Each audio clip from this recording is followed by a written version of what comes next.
Women in Rome by Rebekah Lewis and Jessica McClay. Women in Rome were not treated with equality and fairness.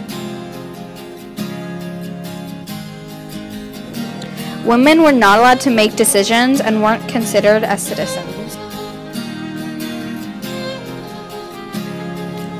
When a woman got married, she left the authority of her father and moved to the new authority of her husband.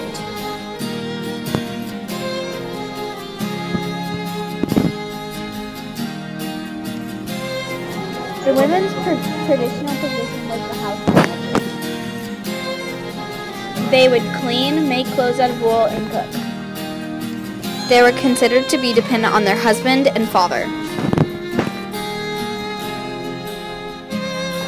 Women were entered into arranged marriages, and young families created contracts, and if the girl was caught flirting, this would be seen as a breach in the contract.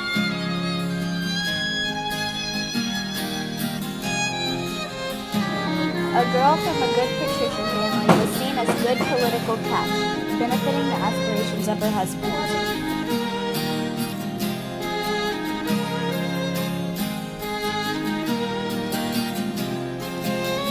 When they were young, the women had similar, if not the same, education as the boys did.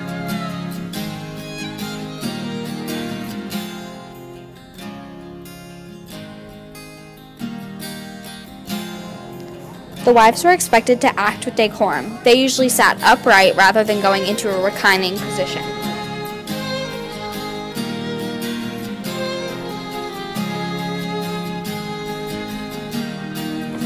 The women were expected to support the political aspirations of the family.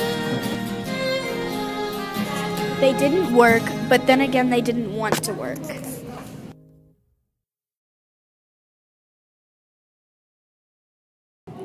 Female slaves were often, and wealthy widows were independent. By the 1st century AD, women had much more freedom to manage their own business and financial affairs unless she had married in menu, which gave the man total control over her property. The life of a woman was controlled by a man, and she didn't ever get to do what she wanted unless she stood up for herself and believed that she could.